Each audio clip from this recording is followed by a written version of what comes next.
Баллы там не открыли.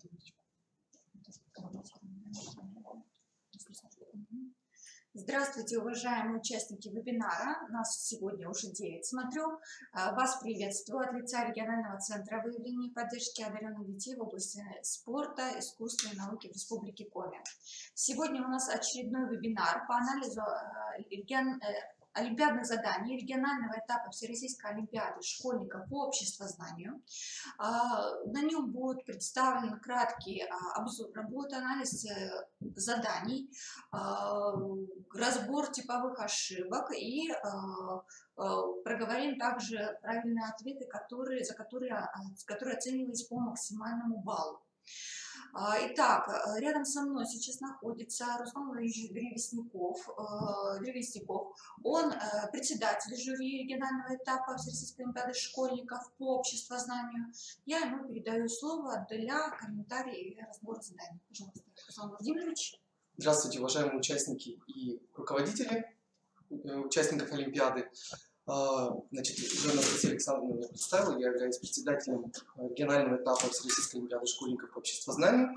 В этом году Олимпиада проводилась на базе Института истории и права Сыктывкарского государственного университета. Проводилась она в 2 дня. Олимпиада состоялась из 2 частей. Первая часть, первый тур, проходил 5 февраля, второй тур проходил 6 февраля.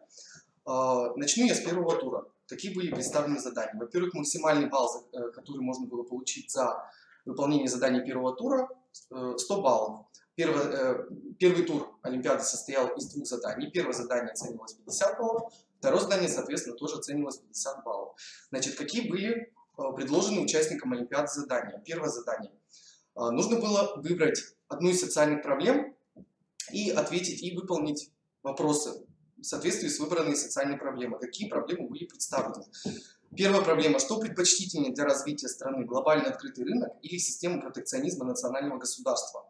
Вторая проблема. Строительство автотрассы федерального значения мешает частный дом, собственник которого категорически отвергает любые предложения по решению проблемы. Отказывается его продать, перевести в другое место и прочее. Что, по вашему мнению, предпочтительнее: снести дом принудительно или сохранить его, потратить деньги налогоплательщиков на строительство более длинной дороги? И третья проблема, она связана с финансированием учебных заведений. Что приоритетно? Выделение денежных средств незначительному числу ведущих вузов или же равномерное распределение суммы между всеми вузами страны? И было предложено 4 задания. Первое задание: нужно было обосновать выбранную проблему, значимость этой проблемы. Второе задание: нужно было найти возможные пути решения данной проблемы, рассмотреть варианты, при этом не комментируя эти пути. Третье задание: выбрать наиболее, с вашей точки зрения, адекватный, реально осуществимый путь решения данной проблемы и аргументировать свой выбор. И четвертое задание: высказать критические замечания в адрес отвергнутых вами вариантов. Сразу скажу, что ошибкой некоторых участников было вот как раз в 4-м задании. В чем состояла ошибка? Значит, перед выполнением задания нужно было выбрать одну проблему и отвечать на вопросы, уже вот связанные с этой проблемой. Некоторые участники подумали, что в 4-м задании нужно было прокомментировать и раскритиковать остальные социальные проблемы, то есть помимо тех, которые уже участники выбрали. Вот, в связи с этим это задание оценивалось 0 баллов. Значит, с этим заданием большинство участников справилось, но были выявлены такие ошибки, как непонимание проблемы. Или ребенок в первом задании показал понимание проблемы, но впоследствии он его куда-то отнесло в сторону. Значит, в чем была суть проблем? Суть первой проблемы была в том, какой вариант развития страны выгоден, для страны выгоден. Глобальный свободный рынок или система протекционизма. И для того, чтобы правильно выполнить эти задания, нужно было вспомнить, а что такое глобальный открытый рынок, что такое протекционизм. Вот. Большинство справилось с этим, но, опять-таки, забыли о плюсах и минусах, которые есть как для глобального открытого рынка, так и для системы протекционизма. Самой популярной проблемой оказалась среди участников Олимпиады 3-я проблема, которая, наверное, наиболее актуальна для каждого из них, так они, во всяком случае, обосновывали в 1-м задании. Многие собираются поступать в высшее учебное заведение, поэтому эта тема им, наверное, более близка. Вот, значит, ну и второе задание, вторую проблему выбирали реже всего, наверное, но тоже были участники Олимпиады, которые эту проблему тоже рассматривали. Второе задание. Каковы пути решения данной проблемы? Назовите возможные с вашей точки зрения варианты. Здесь ничего придумывать не нужно было. Здесь нужно было... Тут уже, собственно, варианты в самой формулировке проблемы заложены. Да? Вот, допустим, что предпочтительнее для развития страны? Глобально открытый рынок или система протекционизма? То есть уже два варианта есть. Глобально открытый рынок и система протекционизма. Это две полярные точки зрения, две полярные модели развития экономики государств. Да?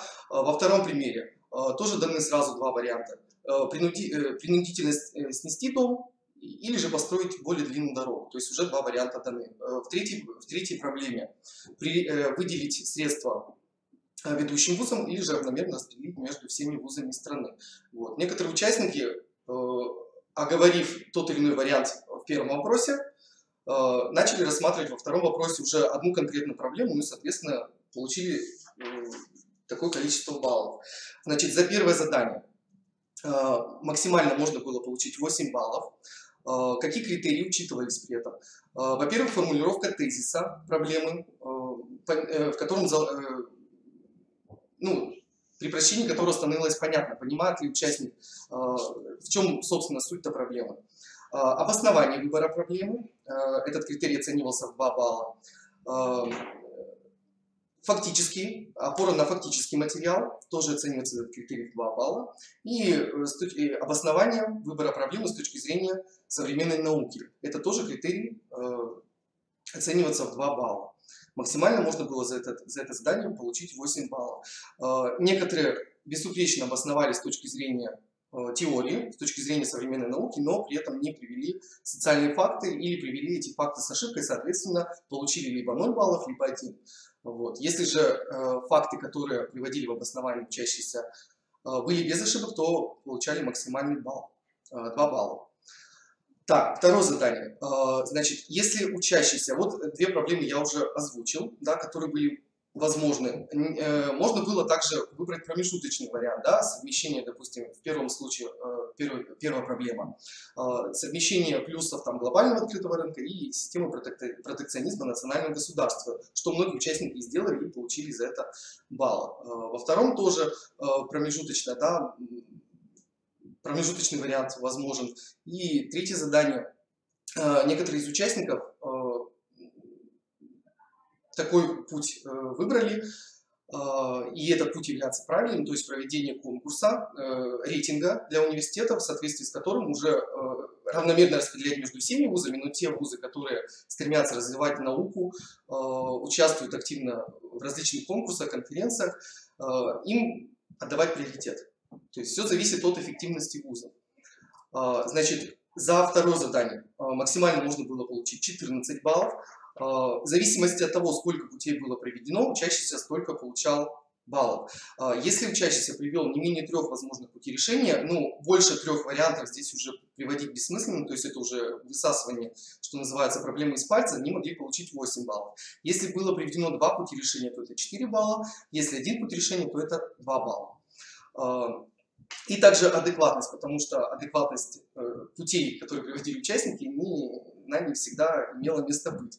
Если пути приведены были адекватны, то это оценивалось 6 баллов. Если среди них были не совсем корректны, то в 3 балла оценилось это задание. Если они вообще не могли быть реализованы, то 0 баллов. Следующее задание, это номер 3, выбрать самый адекватный. Ну и нужно было обосновать свой выбор. Так, значит, это задание оценивалось 16 баллов. Если была приведена теоретическая обоснованность выбранного пути, то учащийся получал 6 баллов за это задание. Если эта обоснованность была корректна, 2 балла. Также нужно было к этому заданию привести тоже, опять-таки, социальные факты, исторические примеры, которые бы вот уже на практике подтверждали теорию. Если эти факты были, то учащийся получал 6 баллов. Если корректность этих фактов была, если они были приведены корректно, то 2 балла, если некорректно, то 0 баллов. И, наконец, Четвертое задание. Когда необходимо было высказать критические замечания в адрес отвергнутых вариантов. Если было приведено не менее двух тезисов, то есть один тезис, одна социальная проблема, не проблема, прошу прощения, один путь, который был отвергнут, если этих проблем было 3 обозначенных задания, 1 и 2. Значит, если было приведено не менее 2 теоретически обоснованных тезисов, то это задание оценивалось 5 баллов. Если 1 теоретически обоснованный тезис, то 2 балла. Ну и опять-таки учитывалось приведение фактологии. Если фактология была, то 5 баллов. Если приведен один факт, 2 балла. Если фактов не было приведено, а было сказано голословно, то 0 баллов. Ну и учитывалась корректность выдвинутых тезисов. Тоже оценивается. Если тезисы были корректны, то 2 балла. Если тезисы были некорректны, то задание оценивалось 0 баллов. Вот еще стоит сказать о такой проблеме. Многие участники не смогли до конца выполнить эти задания, так как в самих заданиях не были прописаны критерии, сколько нужно было привести, допустим, путей. Да, вот во втором задании, допустим, написано, каковы пути решения данной проблемы. Участник не знал, сколько максимально возможно этих путей решения, да, и многие привели 2 пути, и, соответственно, они потеряли из-за этого балл. В критериях, да, в ключах, которые были предоставлены жюри, указано, что может быть не менее 3 возможных путей, соответственно, вот такая вот проблема могла возникнуть. Так, ну, по первому заданию, в принципе, все. Это задание проверяло понимание тех или иных социальных проблем, которые актуальны для современного общества, и умение аргументировать и приводить контраргументы в случае тех вариантов, которые были учащимися отвергнуты. Второе задание. Что оно из себя представляло? Во втором задании участникам был предложен фрагмент из трудов Бенджамина Франклина, отца-основателя США, вот, известного политического деятеля, экономиста. Вот, автобиографический фрагмент, и предлагалось 5 заданий. В первом задании нужно было сформулировать основные идеи авторского текста в виде тезиса. Во втором задании нужно было перечислить значимые обществоведческие понятия для каждого тезиса. В третьем задании нужно было раскрыть смысл одного-двух понятий. В четвертом задании нужно было привести аргументы. И в пятом задании нужно было выбрать наиболее уязвимый тезис из тех, что были предложены. Значит, типичная ошибка, которую допускали участники в этом задании, это неправильная формулировка тезиса. То есть тезис – это какая-то основная идея, законченная мысль автора в виде одного предложения. Да, многие участники ограничились просто словосочетанием там, моральный выбор или, допустим, труд в жизни человека. То есть вот эти фразы, они никакой смысловой нагрузки сами по себе не несут, да, это просто какие-то, может быть, пункты плана, но это не тезис. Ну и, соответственно, тезисы, которые были приведены, они не учитывались. Вот. Опять же, в задании 2.1 по ключам нужно было сформулировать не менее 3 проблем. В самом же задании об этом ничего не говорится, сколько должно быть сформулировано проблем, и поэтому у участников, может быть, в некоторых случаях возникла проблема. Но большинство приводило очень много тезисов. У некоторых участников есть там порядка 10 и даже 12-13 тезисов, которые можно, в принципе, было объединить. По критериям задание 2.1. Нужно было привести не менее 3 основных проблем, которые рассматриваются автором. И если 3 проблемы были приведены, то участник получал за это 6 баллов. Если они были корректны, естественно. Если некорректны, то эти проблемы, тезисы не засчитывали жюри. Если было сформулировано 2 основные проблемы, то это задание оценивалось 4 балла. Если одна проблема, 2 балла. Если были тезисы некорректны, но ни в одной работе этого не было, то есть 1-2 тезиса участники все-таки привели, и они были правильными. Вот, значит, в соответствии с тем, что некоторые тезисы были некорректны, соответственно, остальные задания, вот задание все строится, истекает из первого задания. Если тезисы какие-то сформулированы некорректно, то остальные задания, этот тезис уже не учитывается. То есть приведение каких-то понятий к этому тезису и так далее. Ну, я думаю, что это понятно. Второе задание. Перечислить значимые обществоведческие понятия. Если было перечислено, указано 4-5 значимых обществоведческих понятий, чего опять в самом задании не написано, да, о чем. Здесь просто написано, что для каждого тезиса перечислите общечеловеческие понятия, а по ключам их должно быть не менее 4-5. За это можно было получить максимальный балл 8. Если было перечислено по 3 понятия каждому тезису, то за это задание участник мог получить 7 баллов. Если если 2 термина понятия 6 баллов, одно 5. Ну и также учитывалось тот факт, что могло быть много разных тезисов.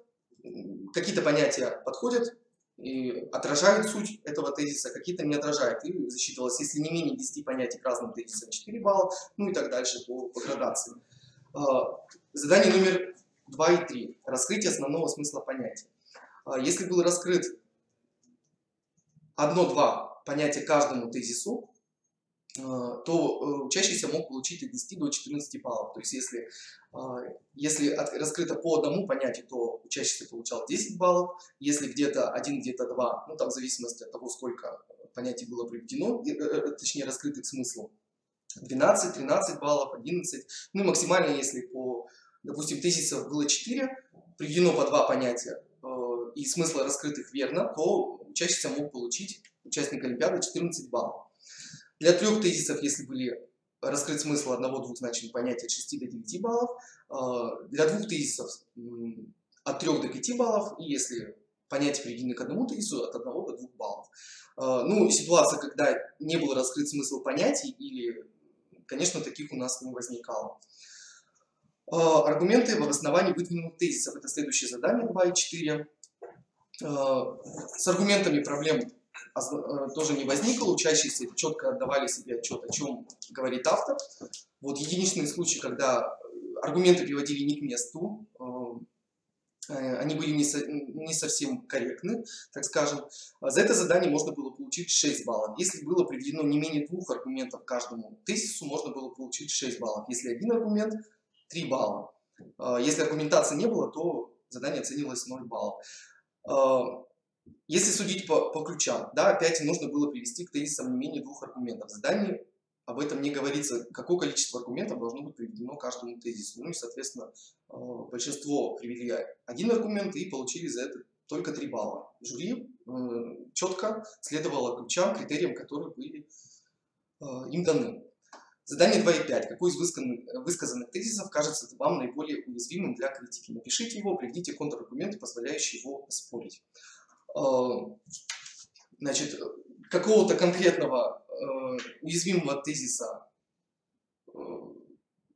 нельзя назвать, да, потому что каждый из них можно как-либо, как бы сказать, опровергнуть, но были среди них те, которые наиболее уязвимы. Вот, в частности, некоторые приводили, большинство, и с ними мы бесспорно согласились, что труд это не единственная причина, которая приводит к богатству людей, да, потому что есть разные факторы, происхождение, да, сказывается. Если ты родился в богатой семье, то родители могут тебе помочь как-то устроиться в жизни, вот, а ты, с другой стороны, ты можешь родиться в бедной семье, ты будешь всю жизнь трудиться и высот не достичь, да. И могут факторы везения тоже, может быть. Человек может выиграть какую-то сумму лотереи, там, или может наследство как бы, получить какой-то большой и так далее, стать богатым. То есть труд это не единственный благодетель. Также засчитывались и другие аргументы. То есть в ключах у жюри конкретного аргумента, конкретного тезиса уязвимого не было приведено. Вот. Какие-то из них были более уязвимы, какие были менее уязвимы. В самом начале нужно было сказать об основных идеях авторского текста. Какие же тезисы можно было выдвинуть, к этому заданию привести? Значит, во-первых, первый тезис – приобретение статуса неформального лидера в социальной группе за счет рационализации использования личных, временных и денежных ресурсов. Второй тезис, вторая идея – моральные нормы, запреты и предписания являются не причинами, в силу которых что-то становится вредным или полезным, но возникают как следствие того, что нечто является вредным или полезным для человека. Естественно, тезисы могли иметь другую формулировку, то есть мы не следовали четко тем тезисам, которые были даны. В споре рождается истина. Еще один тезис, выдвинутый Бенджамином Франклином. Четвертый тезис – моральные качества личности, трудолюбие как источник социального статуса, общественного уважения, авторитета и так далее. Или можно было его по-другому сформулировать, утилитарная полезность, экономическая выгодность, высоких нравственных качеств, ну, имеется в виду трудолюбие. Еще один тезис – экономическая и социальная эффективность рационального использования времени и так далее. Многие указывали время – деньги в качестве тезиса, что мы тоже учитываем, потому что, ну, это, по сути, законченное предложение, мысль здесь понятна, что хотел донести до нас автор. Вот. Ну и при приведении соответствующего аргумента из текста, выдержки из автора. Вот по поводу аргументации заданий 2 и 4 вспомнил, значит, некоторые приводили выдержки из самого текста, цитаты, цитировали Бенджамина Франклина, некоторые своими словами передавали суть и использовали в качестве аргументации. Мы засчитывали как первый вариант, так и второй. Вот. Значит, в принципе, по первому туру все. Максимальное количество баллов за оба задания 100 баллов. За первое задание 50 баллов, за второе задание 50 баллов. Хочется сказать, что члены жюри были очень демократичными, либеральными по отношению к учащимся. То есть где-то, если какая-то малейшая мысль была, какая-то зацепка, мы уже балл ставим. Так, второе задание. Второй тур. Если задания первого тура были одинаковыми для 10, для 11, 9 классов, то задания второго тура по структуре были похожи, но как по содержанию они, конечно же, отличались друг от друга. Так, ну и начнем с 9 класса. Значит, 9 класс. Первое задание. Значит, задания второго тура, они типичные для Олимпиады по обществознанию. Они встречаются как на школьном этапе, так и на муниципальном этапе Олимпиады. Первое задание в 9 классе было предложено согласиться или опровергнуть утверждение, да или нет. Я их подробно перечислять не буду. Вот. Ну, по первому, естественно, да. 1 и 2, согласно Конституции Российской Федерации, демократическое авторитарное государство, неправильный ответ. Так как Российская Федерация это не авторитарное государство, и у нас форма государственного устройства федерация. Третье задание. Можно согласиться с этим утверждением, оно не ошибочное. Задание 1 и 4. Наука как форма познания свободна от мифов и мифологем. Это неверное утверждение, потому что в науке также имеют место быть мифы.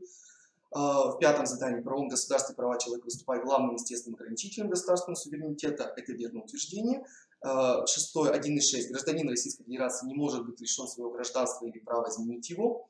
Это верное утверждение. Культура главным образом разделяемые в обществе убеждения относительно целей, к которым люди должны стремиться, и основных средств достижения. Это неверное утверждение. Задание 1 и 8. Хотя образование как социальный институт является средством социального контроля, оно может способствовать процессу демократизации общества. Это верное утверждение.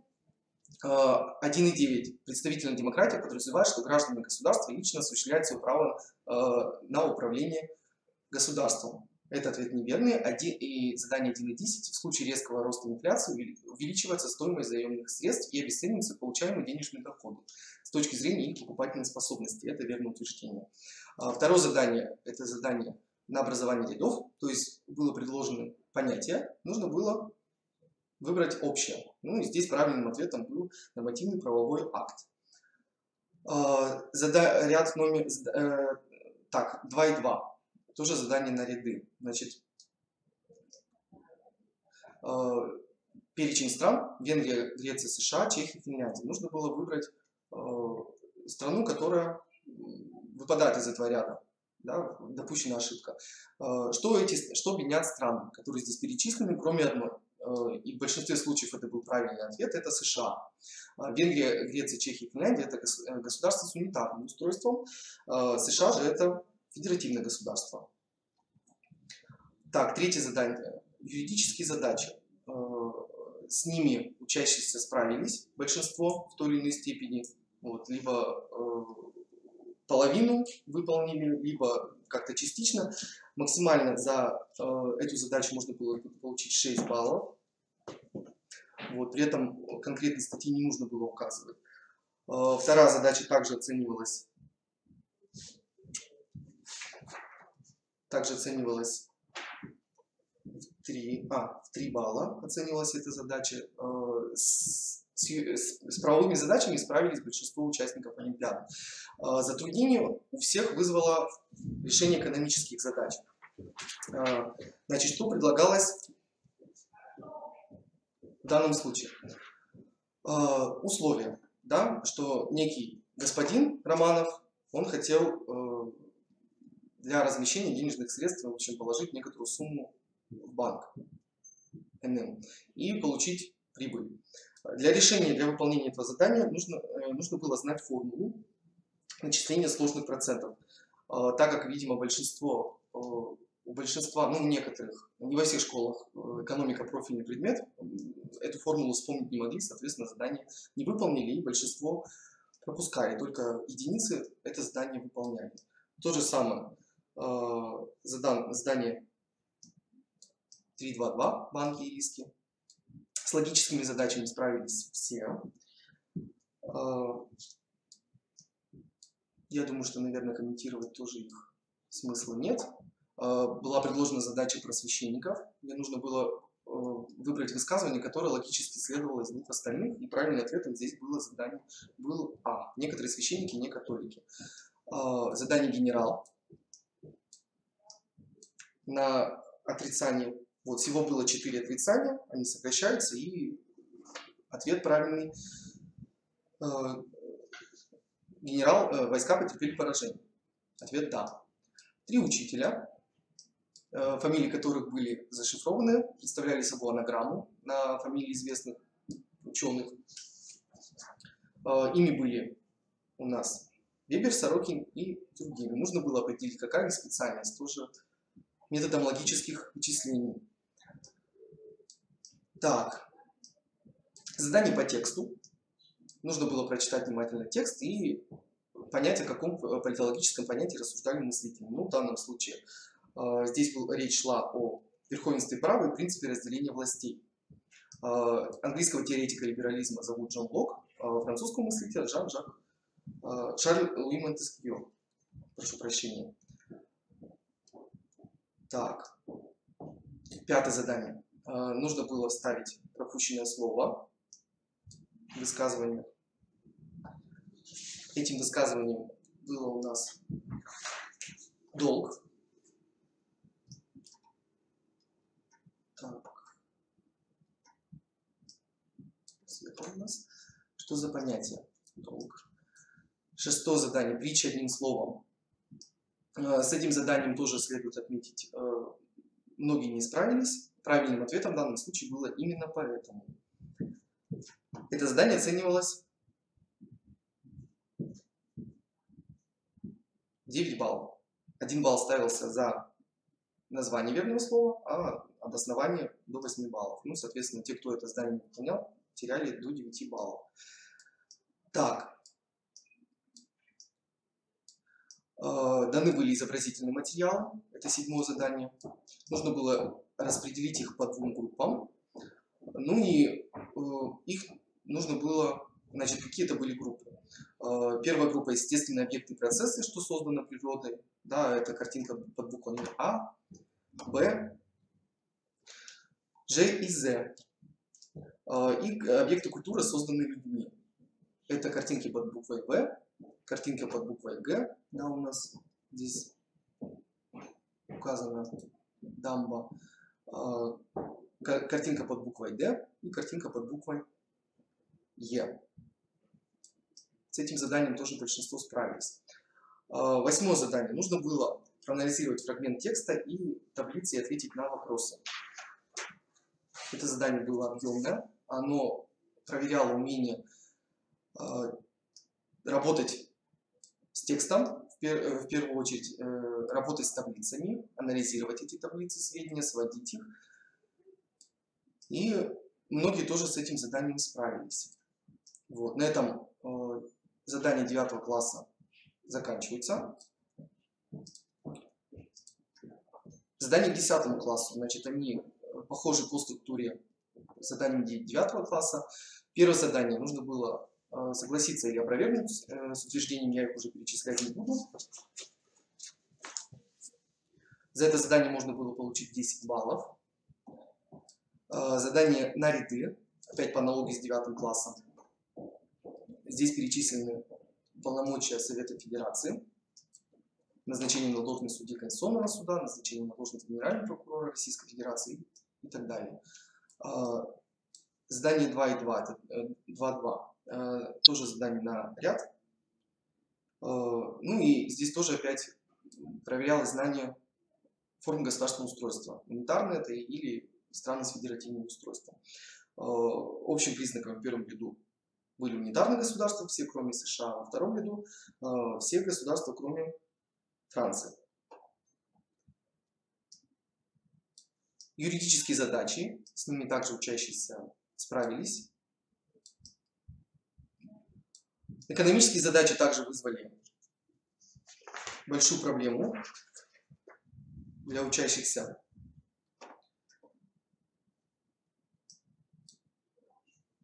Так.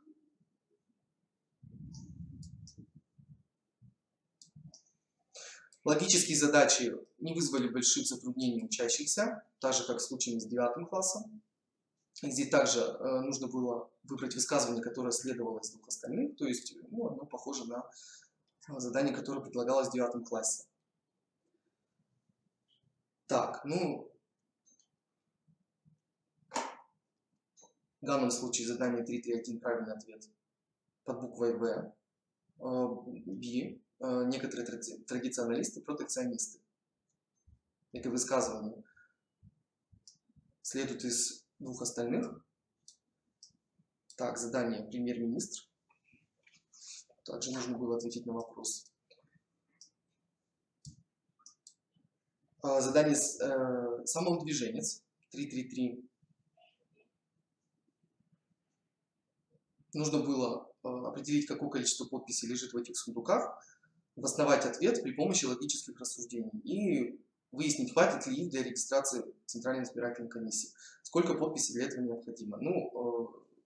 Ответом к этому заданию. В сундуках лежит 200 тысяч подписей, а необходимо для регистрации кандидата в Центральной избирательной комиссии необходимо 300 тысяч.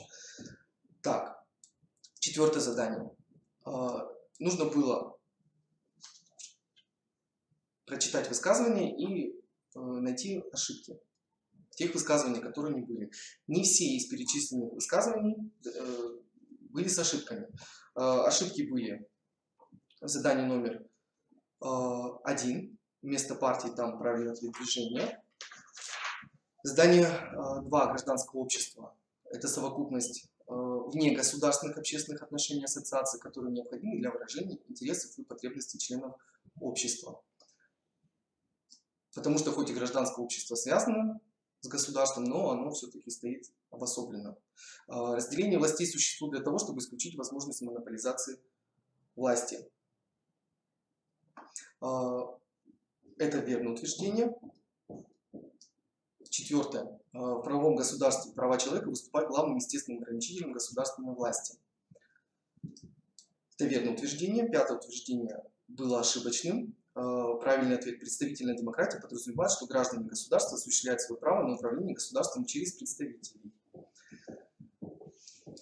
6 задание. Характерной чертой тоталитаризма является контроль всех сфер жизни общества, осуществляемый государственной властью. Это правильное утверждение. 7 также содержало ошибку. Административные единицы, которые входят в состав унитарного государства, не имеют своей конституции. Это один из признаков унитарной формы государственного устройства. 8. Одним из ключевых признаков государства является право на взимание налогов. Это верное утверждение. И 9 последнее. В правом государстве законодательная власть отвечает за создание законов, которые защищают права человека. 4 задание. Нужно было заполнить пропуск в определении политологических понятий. В первом здесь законодательный орган власти, государства. Второе задание. Пропущено государственной власти. 3. Можно либо вставить в структуре гражданского общества преобладают горизонтальные или вертикальные связи, что отличает его структуру от государственной. Формообразующими являются вертикальные связи. Принцип верховенства права предполагает, что закону подчиняются граждане, а также само государство, его органы и должностные лица. Так, прошу прощения.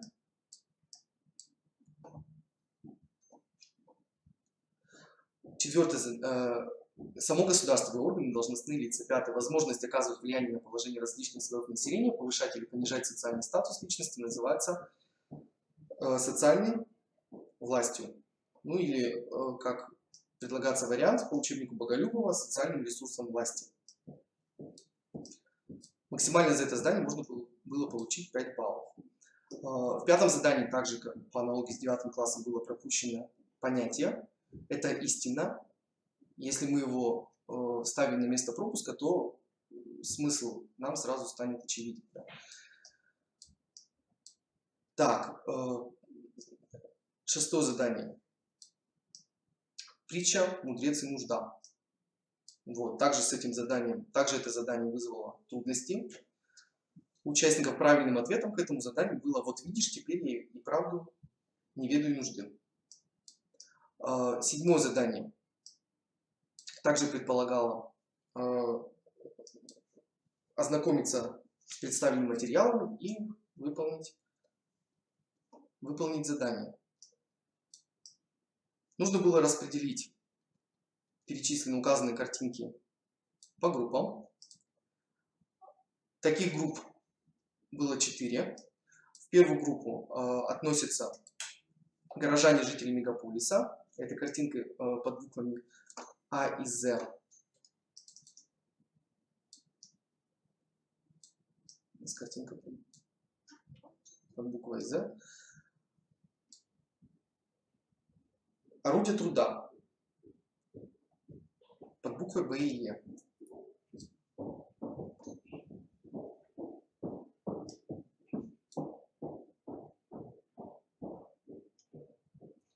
Так, группа 2. Верующие религиозные паломники.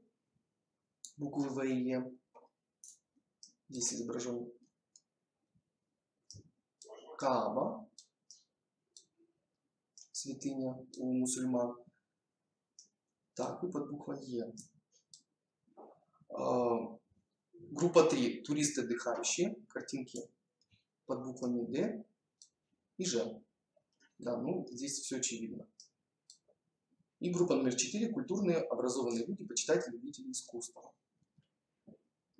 Буква Б и Г. Картинки под буквами Б и Г. Да, это музей и Третьяковская галерея. Да, на картинке Г. Подсказка дана участникам. 8 задание. Необходимо проанализировать фрагмент текста и таблицы и ответить на вопросы. Ну, с этим заданием тоже учащиеся справились. Комментировать не буду. Так. 11 класс. Задание. 11 класс. Структура та же самая, как в 9-10 классе. Это согласиться или опровергнуть утверждение, первое задание. Второе задание на ряды, я уже ответы комментировать не буду. Это задачи, юридическая задача, экономические задачи и задачи на логику. Экономические задачи тоже вызвали, как и в случае с 9-10 классом, затруднения. Вот задача, например, династии Романовых, она еще и требовала знаний по истории. Выполнить задание по тексту, так же как в 9-10 классе, да, был дан текст, и нужно было понять, о чем идет речь, назвать имя мыслителя, основные признаки этого явления.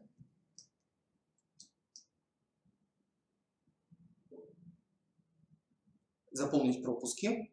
В 4 задании, в 5 задании нужно было из высказываний определить, какое слово было пропущено.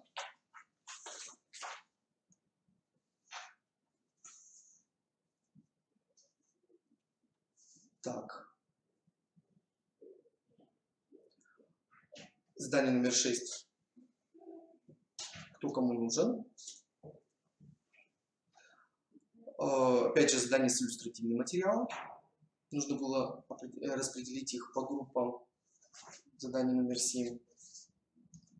Ну и также их можно было по группам распределить. Среди них были орудия труда, столовые приборы, спортивный инвентарь и эталонный мер средства измерения веса и длины. Задание номер 8. Проанализировать фрагмент текста и таблицы, ответить на вопросы к нему. Точно такой же, как... Ну, не задание отличалось от 9-10 класса, но суть та же, выполнение заданий. Это были задания второго тура для 9, 10, 11 класса. Уважаемые участники вебинара, так как мы сейчас уже закончили разбор заданий и, соответственно, были озвучены критерии, по которым были выставлены баллы каждому участнику, я думаю, будет логично, если мы сейчас покажем результаты участников в бальной их оценке. Пожалуйста. Так как у нас, уважаемые участники, демонстрация будет еще предварительных результатов, соответственно, и в целях неразглашения персональных данных участников, все результаты у нас будут представлены в зашифрованном виде. Что я имею в виду? Что каждый участник будет не помещен под своим фамилией, имя, отчеством, а под своим шифром. Поэтому я надеюсь, что каждый из вас помнит свой персональный шифр, который был вам предоставлен в рамках проведения регионального этапа Всероссийской олимпиады школьников по обществознанию. И он может посмотреть свои результаты. Наверное, мы начнем с 9 класса, да? 9 класса. Можно побольше. Итог за задание двух туров представлен в 4 столбце, 2 и 3 столбце, соответственно, результаты 1 и 2 тура. Ну и, как показывают результаты, учащиеся, которые набрали большое количество баллов за 1 тур, они, соответственно, и во 2 туре тоже показали высокие результаты. Максимальное количество баллов у нас было за оба тура 200. Угу. Уже прошу отметить, что уже все работы проранжированы от максимального количества баллов к минимальному, поэтому вы можете понимать до проведения процедуры апелляции, на каком вы месте находитесь, соответственно, можете узнать, претендуете вы на звание победителя либо призера регионального этапа Всероссийской олимпиады школьников по обществознанию. Всего, получается, у нас было в 9 классах 17 участников. Вот. Дальше 10 класс. В 10 классе у нас было 22 участника. Вот.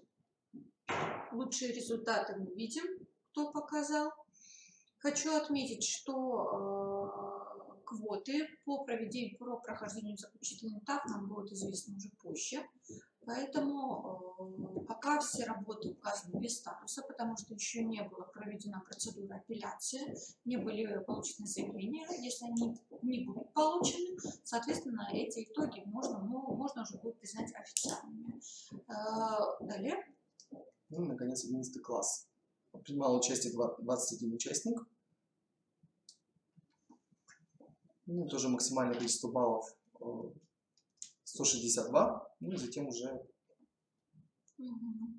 Опять так же, как в случае с 9-10 классом, участники, набравшие за 1 тур большое количество баллов, во 2 туре тоже они показали высокие результаты. Не было таких работ, которые были провальные во 2 туре, да, и провальные, и наоборот, человек, который набрал много баллов в 1 туре. Вообще хочется сказать большинству участников спасибо за хороший стиль. Вот. Многие работы было приятно читать, и поражаешься эрудированности подрастающего поколения молодого. Очень многие привлекают знания даже не школьного уровня, а скорее университетского, перечисляют фамилии известных ученых, которых не упоминается в рамках школьной программы, понятное дело. Фактические материалы, в некоторых случаях, конечно, с ошибками, тоже отсылки на художественную литературу тоже о многом говорит, что участники наших читают много. Хорошо, Руслан Андреевич, спасибо. Я кратко расскажу, что у нас далее идет процедура показа работ. Она продлится в течение суток после завершения нашего вебинара, то есть в течение суток до, соответственно, 17 часов завтрашнего дня. Мы ждем запросы на показ работ по электронной почте. Соответственно, вам в ответ будет выслана вам ваша работа, уже проверенная членами жюри, с выставленными баллами, где вы можете убедиться в объективности или, наоборот, в субъективности оценки вашей работы. И следующие сутки будут вам на подачу апелляции, если такая необходимость возникнет. Если вы будете не согласны с выставленными вами баллами и, соответственно, если по определенному критерию, которые были озвучены, вы думаете, что оценка была произведена не совсем верно. Поэтому ключевые даты у нас обозначены на сайте регионального центра, по которым вы можете понимать, когда будет итоговый протокол. Но сразу напоминаю, что итоговый протокол у нас будет только после проведения процедуры апелляции. Когда мы получим, соответственно, от вас заявление, в течение суток, если, опять же, это рабочий день, мы рассматриваем, передаем председателю жюри на рассмотрение. В течение суток они в рабочий день рассматривают это, и на следующий день уже готовят протокол апелляционной комиссии, где выносят решение, либо оставить вам балл без изменений, либо рассмотреть их в сторону увеличения. Поэтому, если какие-то вопросы по датам у вас будут возникать, я прошу обращаться на наш сайт регионального центра, и там все ключевые даты и реперные точки вы увидите. Ну, на этом у нас получается все. Это был крайний наш вебинар в рамках регионального этапа Всероссийской олимпиады школьников. Это у нас был пробная версия по 8 таким предметам, когда мы проводили ее с применением дистанционных технологий. Я думаю, что этот крайний вебинар вам тоже был очень полезен, и вы можете его использовать для подготовки к олимпиадам в следующем учебном году. Всем большое спасибо, всем удачи, всего доброго, до свидания.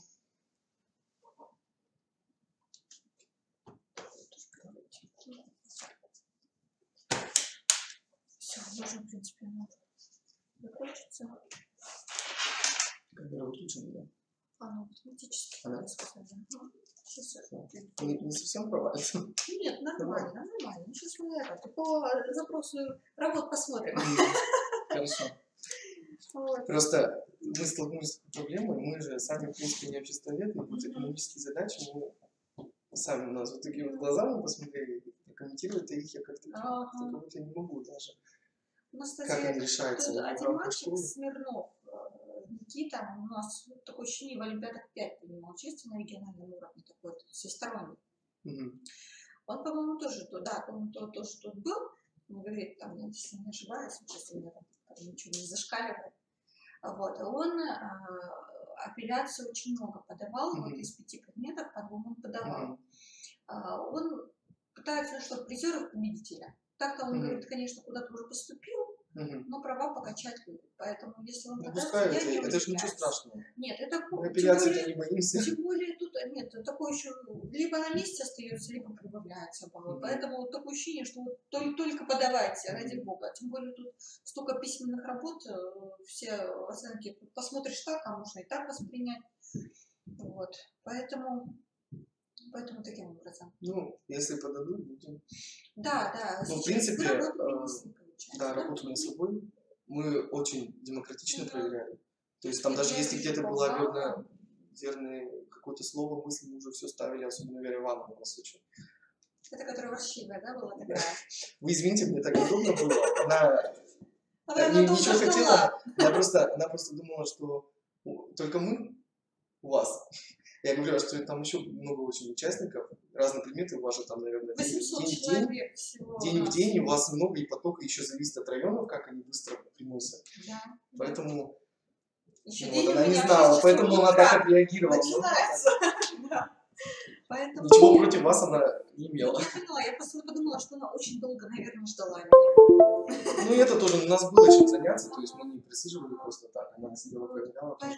Поэтому хорошо. Ну ладно, слава Работу вы богу. оставили, получается. Сейчас мы Там тогда пакет я вам Мгм. отправлю. девочкам да, оставим? Ну там я вместе с вещами, я пока не назвала работу. Нет, вы оставьте нам, потому что если пока все будет, там будет сканируем, мы оперативно их выпустим.